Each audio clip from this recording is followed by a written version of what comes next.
नमस्कार।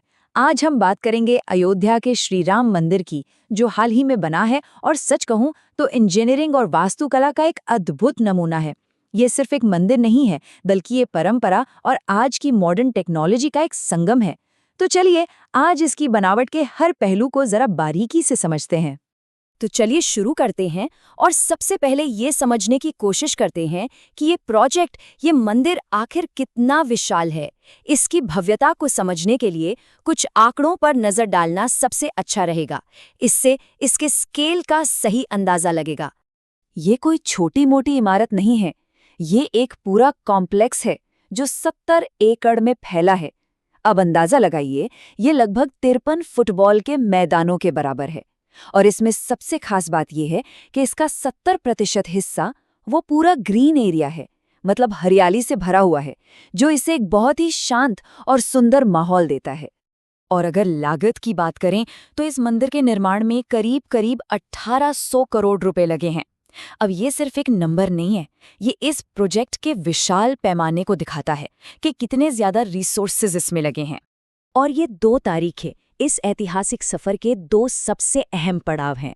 5 अगस्त 2020 को भूमि पूजन के साथ शुरुआत हुई और 22 जनवरी 2024 को प्राण प्रतिष्ठा समारोह हुआ।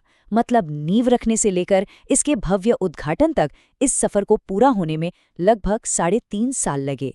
अच्छा, अब जरा इसके डिजाइन पर आते हैं कि आखिर इस मंदिर का डिजाइन इतना खास क्यों है।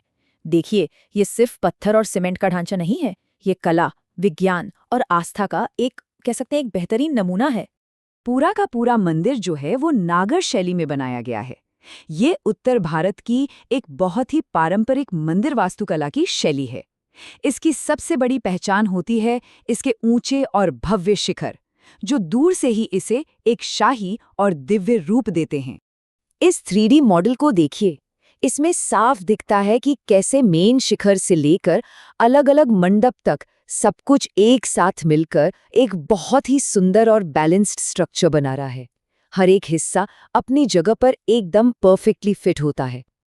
और हाँ, सबसे दिलचस्प बात, इस मंदिर को 1000 साल से भी ज्यादा समय तक टिकने के लिए बनाया गया है। और पता है कैसे? इसमें लोहा या स्टील कहीं भी इस्तेमाल नहीं हुआ है, बिल्कुल भी नहीं। इसके बजाय पत्थरों को आपस में जोड़ने के लिए पारंपरिक तकनीकें इस्तेमाल की गई हैं, जो इसे बेहद मजबूत बनाती हैं। तो चलिए अब एक तरह से मंदिर के अंदर चलते हैं और देखते हैं कि इसकी बनावट कैसी है।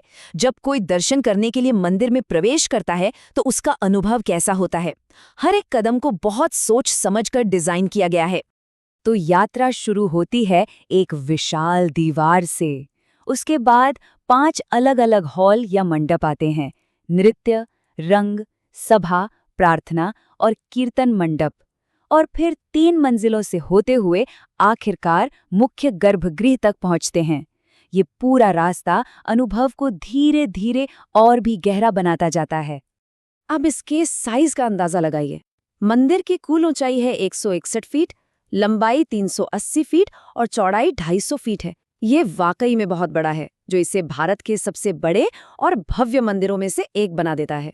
और इस विशाल मंदिर को सहारा कौन देता है? लगभग 392 स्तंभ।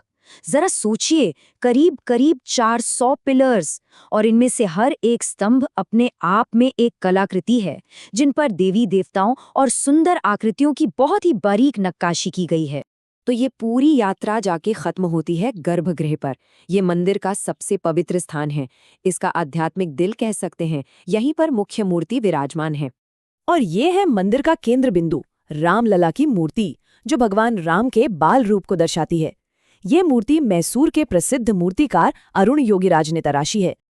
अब ये केंद्रीय मूर्ति अकेली नहीं है, इसके चारों ओर दीवारों पर भगवान विष्णु के 10 अवतारों को बड़ी खूबसूरती से दर्शाया गया है। इसमें मत्स्य, कूर्म, वराह से लेकर कल्कि तक सभी अवतार शामिल हैं। ये इस पवित्र जगह को और भी खास बना देता है। जाहिर है, इतने बड़े प्रोजेक्ट को बनाने के लिए बहुत सारे प्रतिभाशाली लोगों और संस्थाओं की जरूरत पड़ी होगी। तो आइए अब उन लोगों को जानते हैं जिन्होंने इस सपने को हकीकत में बदला। इस प्रोजेक्ट के पीछे कई बड़े नाम हैं, जैसे कि श्री राम जन्मभूमि तीर्थ क्षेत्र trust, construction company Larsen and Toubro और मुख्य वास्तुकार चंद्रकांत बी सोमपुरा और उनका परिवार। सोमपुरा परिवार का जिक्र करना यहाँ बहुत जरूरी है, क्योंकि वो पीढ़ियों से मंदिर बनाते आ रहे हैं और उनकी कला इस मंदिर के हर कोने में साफ झलकती है। तो ये मंदिर सिर्फ एक धार्मिक स्थल नहीं है, ये परंपरा और मॉडर्न टेक्नोलॉजी का एक, कह सकते हैं, एक अद्भुत संगम भी है।